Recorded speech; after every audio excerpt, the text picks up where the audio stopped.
Een besluit kan 'n hele finansiële deurbraak bring vir jou en jou gesin. Ek moes daai besluit maak, bietjie meer as 'n jaar terug. Ek was skeidbang. Ek het nie geweet wat ek doen nie, ek het nie geweet hoe ek dit doen nie, maar ek het geweet dis die regte ding.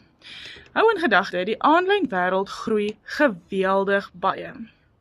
En as jy kyk in oorseese lande, is daar al soos nie meer kelnerinne by sekere plekke nie, maar 'n robot wat vir jou kos aflewer, jou bestelling vat. Een van die dae gaan dit hier ook wees. Wat beteken werkloosheid se syfer gaan styg? As jy dink jy sukkel nou om werk te kry. Ja, as jy nie tegniese vaardigheid het nie, dit gaan knetter. Ek het nie tegniese vaardigheid nie, ek het my eie aanlyn besigheid begin en ek verdien nou dollars aanlyn. Met so min as R160 kan jy begin verdien.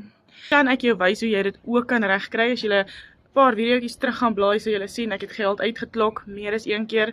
So it works. Skryf net vir my. Yes, ek help jou graag. WhatsApp of bel my. My nommer is net hier.